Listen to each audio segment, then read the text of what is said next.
يا أيها الذين آمنوا كتب عليكم الصيام كما كتب على الذين من قبلكم لعلكم تتقون.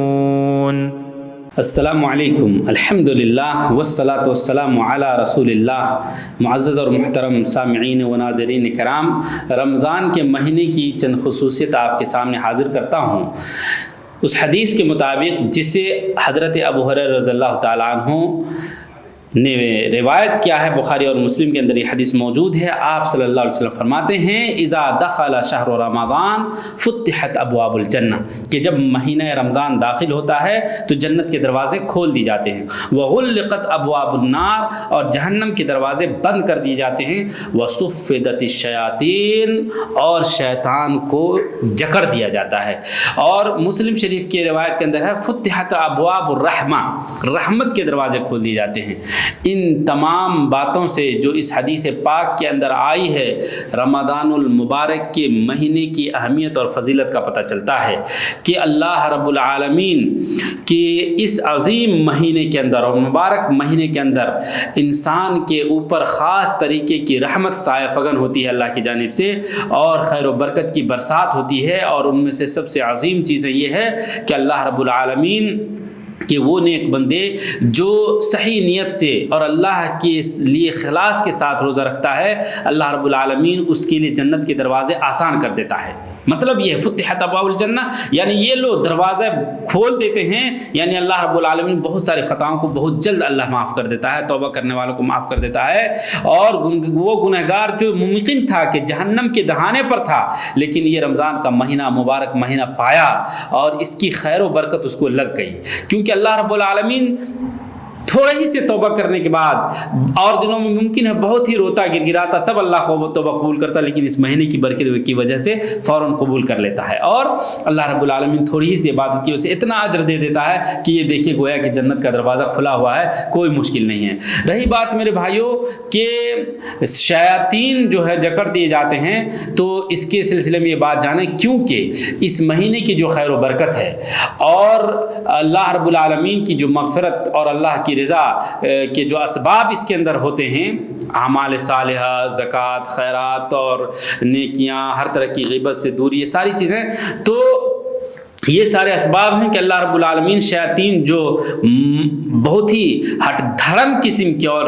شرکش شیاطین ہیں، اس کو اللہ رب العالمین جکڑ دیتے ہیں۔ اور اسی طریقے سے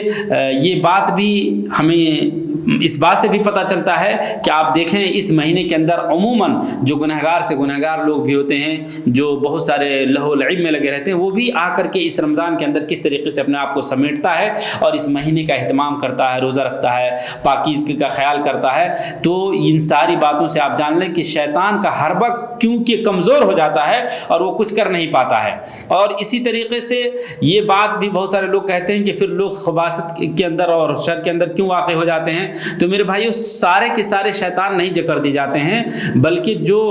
سرکش شیاطین ہیں اس کو جکڑ دیا جاتا ہے۔ اور اس معنی میں کہ جو غیر سرکش شیاطین ہیں وہ ہوتے ہی ہیں، لیکن شر اس وجہ سے بھی آتی ہے کہ اور نفس کی جو خباثت انسان کی ہے، جو خبیث پن کرتا رہا، عادات سیئہ، غلط قسم کی عادات، تو اس سے بھی مجبور ہوتا ہے، وہ کر دیتا ہے اس طریقے کے کام۔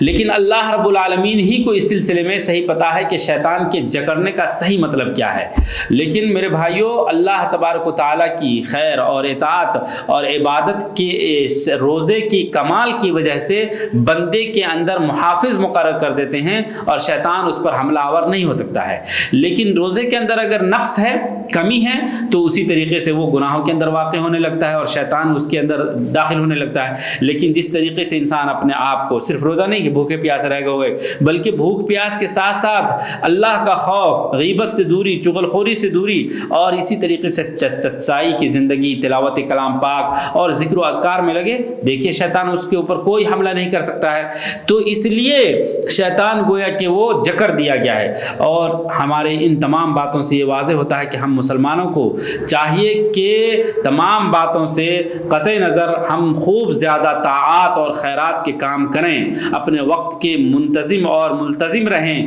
اور اس موسم خیر کا